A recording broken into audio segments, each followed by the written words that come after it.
Hi friends, ಎಲ್ಲರಿಗೂ ನಮಸ್ಕಾರ. ಚಿನ್ನದ ಮನಸ್ಸು ಚಾನೆಲ್ಗೆ ಸ್ವಾಗತ. ಬನ್ನಿ, ಇವತ್ತಿನ ರೆಸಿಪಿಯಲ್ಲಿ ಸಿಂಪಲ್ಲಾಗಿ ರೆಸ್ಟೋರೆಂಟ್ ಸ್ಟೈಲಲ್ಲಿ ಪನ್ನೀರ್ ಮಸಾಲ ಗ್ರೇವಿ ಹೇಗೆ ಮಾಡೋದು ಅಂತ ತೋರಿಸ್ತಾ ಇದ್ದೀನಿ. ಹಾಗಾದರೆ ತಡೆ ಯಾಕೆ, ಮಾಡೋದು ಹೇಗೆ ನೋಡೋಣ ಬನ್ನಿ. ಮೊದಲಿಗೆ ಒಲೆ ಮೇಲೆ ಒಂದು ಕಡಾಯಿ ಇಟ್ಟು, ಕಡಾಯಿ ಬಿಸಿಯಾದ ನಂತರ 2-3 ಸ್ಪೂನಷ್ಟು ಎಣ್ಣೆಯನ್ನು ಹಾಕ್ಕೊಂಡು ಈ ರೀತಿ ಚಿಕ್ಕ ಚಿಕ್ಕದಾಗಿ ಪನ್ನೀರನ್ನು ಕಟ್ ಮಾಡಿ ಇಟ್ಕೊಂಡಿದ್ದೀನಿ. ನೀವು ಯಾವುದೇ ಕಂಪ್ನಿನಾದರೂ ಪನ್ನೀರನ್ನು ಬಳಸ್ಕೋಬೋದು.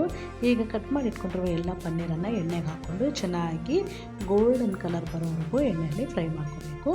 ಫ್ರೆಂಡ್ಸ್, ಯಾರ್ಯಾರು ನನ್ನ ಚಾನಲ್ ಸಬ್ಸ್ಕ್ರೈಬ್ ಮಾಡದೆ ನೋಡ್ತಾ ಇದ್ದೀರಾ ಅವರೆಲ್ಲರೂ ದಯವಿಟ್ಟು ನನ್ನ ಚಾನಲನ್ನು ಸಬ್ಸ್ಕ್ರೈಬ್ ಮಾಡ್ಕೊಳ್ಳಿ. ಹಾಗೆ ಪಕ್ಕದ ಬೆಲ್ ಐಕಾನ್ನ ಕ್ಲಿಕ್ ಮಾಡಿ.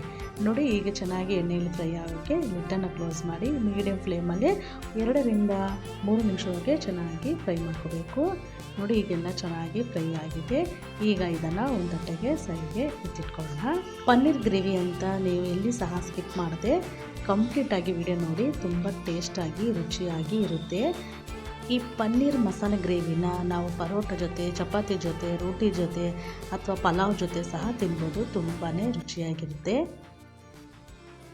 ನೋಡಿ, ಈಗೆಲ್ಲ ಒಂದು ತಟ್ಟೆಗೆ ಸೈಡ್ಗೆ ಎತ್ತಿಟ್ಕೊಂಡ್ಮೇಲೆ ಈಗ ಅದೇ ಎಣ್ಣೆಗೆ ನಾವು ಸಣ್ಣಗೆ ಕಟ್ ಮಾಡಿ ಇಟ್ಕೊಂಡಿರುವಂತಹ ಈರುಳ್ಳಿಯನ್ನು ಹಾಕ್ಕೊಳ್ಳೋಣ.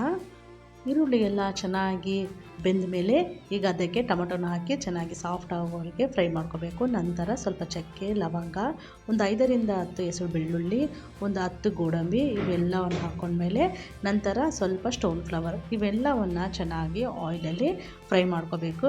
ನೋಡಿ, ಮೀಡಿಯಮ್ ಫ್ಲೇಮ್ ಇಟ್ಕೊಂಡು ಟೊಮೊಟೊ ಸಾಫ್ಟ್ ಆಗೋವರೆಗೂ ಚೆನ್ನಾಗಿ ಲಿಡ್ಡನ್ನು ಕ್ಲೋಸ್ ಮಾಡಿ ಮೀಡಿಯಮ್ ಫ್ಲೇಮಲ್ಲೇ ಒಂದು 2-3 ನಿಮಿಷವರೆಗೆ ಚೆನ್ನಾಗಿ ಫ್ರೈ ಮಾಡ್ಕೋಬೇಕು. ನೋಡಿ, ಈ ರೀತಿ ಚೆನ್ನಾಗಿ ಸಾಫ್ಟಾಗಿ ಫ್ರೈ ಆದಮೇಲೆ ಈಗ ಒಲೆಯನ್ನು ಆಫ್ ಮಾಡಿ ಸ್ವಲ್ಪ ತಣ್ಣಗಾಗೋಕ್ಕೆ ಬಿಟ್ಟ ಮೇಲೆ ಈಗ ಇದನ್ನು ಒಂದು ಮಿಕ್ಸಿ ಜಾರಿಗೆ ಹಾಕ್ಕೊಂಡು ನೈಸಾಗಿ ಪೇಸ್ಟ್ ಮಾಡ್ಕೋಬೇಕು. ಎಲ್ಲಿ ಸಹ ನೀರನ್ನು ಆ್ಯಡ್ ಮಾಡಬಾರ್ದು. ನೋಡಿ, ಈಗ ಇದನ್ನು ನೈಸಾಗಿ ಈ ಥರ ಪೇಸ್ಟ್ ಮಾಡಿಕೊಂಡು ಸೈಡಿಗೆ ಎತ್ತಿಟ್ಕೊಳ್ಳೋಣ. ಈಗ ಒಲೆ ಮೇಲೆ ಅದೇ ಕಡಾಯಿ ಇಟ್ಕೊಂಡು ಅದಕ್ಕೆ ಒಂದು 5-6 ಸ್ಪೂನ್ ಎಣ್ಣೆಯನ್ನು ಹಾಕ್ಕೊಂಡು ಎಣ್ಣೆ ಬಿಸಿಯಾದ ನಂತರ ಒಂದು ಬಿರಿಯಾನಿ ಎಲೆ ಹಾಗೆ ಒಂದು ಚಕ್ರ ಮಗ್ಗೆ. ಫ್ರೆಂಡ್ಸ್, ಇದು ಬೇಕಿದ್ದರೆ ಇಲ್ಲಿ ಸ್ವಲ್ಪ ಚಕ್ಕೆ, ಲವಂಗ ಎಲ್ಲ ಹಾಕ್ಕೋಬೋದು. ನಾನು ಮಸಾಲೆಲ್ಲ ಹಾಕೋದ್ರಿಂದ ಅದನ್ನು ಸ್ಕಿಪ್ ಮಾಡಿದ್ದೀನಿ. ಈಗ ಸಣ್ಣಗೆ ಹಚ್ಚಿದಂತಹ ಈರುಳ್ಳಿಯನ್ನು ಹಾಕ್ಕೊಂಡು ಈರುಳ್ಳಿ ಚೆನ್ನಾಗಿ ಹಸಿ ವಾಸನೆ ಹೋಗೋವರೆಗೂ ಫ್ರೈ ಆದಮೇಲೆ ನಾವು ಪೇಸ್ಟ್ ರೆಡಿ ಮಾಡಿ ಇಟ್ಕೊಂಡಿದ್ವಲ್ಲ, ಈಗ ಆ ಪೇಸ್ಟನ್ನು ಹಾಕ್ಕೊಂಡು ಚೆನ್ನಾಗಿ ಮಿಕ್ಸ್ ಮಾಡ್ಕೊಳ್ಳೋಣ. ಫ್ರೆಂಡ್ಸ್, ಯಾರ್ಯಾರು ನನ್ನ ಚಾನಲ್ ಸಬ್ಸ್ಕ್ರೈಬ್ ಮಾಡದೆ ನೋಡ್ತಾ ಇದ್ದೀರಾ ಅವರೆಲ್ಲರೂ ದಯವಿಟ್ಟು ಚಾನಲನ್ನು ಸಬ್ಸ್ಕ್ರೈಬ್ ಮಾಡ್ಕೊಳ್ಳಿ. ನಂತರ ಅದಕ್ಕೆ 1 ಸ್ಪೂನು ಅಚ್ಕಾರದ ಪೌಡರ್, ರುಚಿಗೆ ತಕ್ಕಷ್ಟು 1 ಸ್ಪೂನು ಉಪ್ಪು ಹಾಗೆ 1 ಸ್ಪೂನು ಗರಂ ಮಸಾಲ ಇವೆಲ್ಲವನ್ನು ಹಾಕ್ಕೊಂಡು ಚೆನ್ನಾಗಿ ಮೀಡಿಯಮ್ ಫ್ಲೇಮಲ್ಲೇ ಇಟ್ಕೊಂಡು ಮಿಕ್ಸ್ ಮಾಡ್ಕೋಬೇಕು.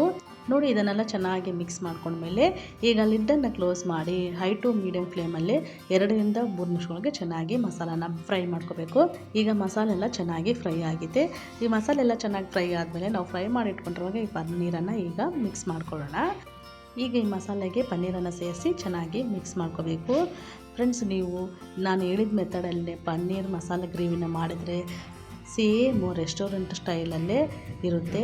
ನೋಡಿ, ಈಗ ಅದಕ್ಕೆ ಸ್ವಲ್ಪ ಮಿಕ್ಸಿ ಜಾರ್ ತೊಳೆದಂತಹ ನೀರನ್ನು ಹಾಕ್ತಾಯಿದ್ದೀನಿ. ನಮಗೆ ಎಷ್ಟು ಬೇಕು ಗ್ರೇವಿ ಅಷ್ಟನ್ನು ನೋಡಿಕೊಂಡು ನೀರನ್ನು ಹಾಕಿ ಚೆನ್ನಾಗಿ ಮಿಕ್ಸ್ ಮಾಡಿ ಈಗ ಲಿಡ್ಡನ್ನು ಕ್ಲೋಸ್ ಮಾಡಿ ಹೈ ಟು ಮೀಡಿಯಮ್ ಫ್ಲೇಮಲ್ಲೇ ಎಣ್ಣೆ ಬಿಡೋವರೆಗೂ ಚೆನ್ನಾಗಿ ಫ್ರೈ ಮಾಡ್ಕೋಬೇಕು. ಕೊನೆಯಲ್ಲಿ ಸಣ್ಣಗೆ ಹಚ್ಚಿದಂತಹ ಕೊತ್ತಂಬರಿಯನ್ನು ಹಾಕಿ ಚೆನ್ನಾಗಿ ಮಿಕ್ಸ್ ಮಾಡಿ ನಂತರ ಡ್ರೈ ರೋಸ್ಟ್ ಮಾಡಿದಂತಹ ಕಸ್ತೂರಿ ಮೆಂತ್ಯನ ನೋಡಿ ಪುಡಿ ಮಾಡಿಕೊಂಡು ಈಗ ಅದನ್ನು ಸಹ ಕೊನೆಯಲ್ಲಿ ಸೇರಿಸ್ತಾ ಇದ್ದೀನಿ.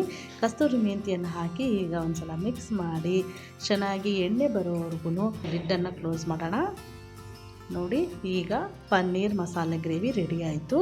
ನಂತರ ಒಂದು ಬೌಲ್ಗೆ ಸರ್ವ್ ಮಾಡಿದರೆ ಬಿಸಿ ಬಿಸಿಯಾದಂತಹ ರೆಸ್ಟೋರೆಂಟ್ ಸ್ಟೈಲಲ್ಲಿನೇ ಮಾಡಿದಂತಹ ಪನ್ನೀರ್ ಮಸಾಲೆ ಗ್ರೇವಿ ರೆಡಿ ಆಯಿತು.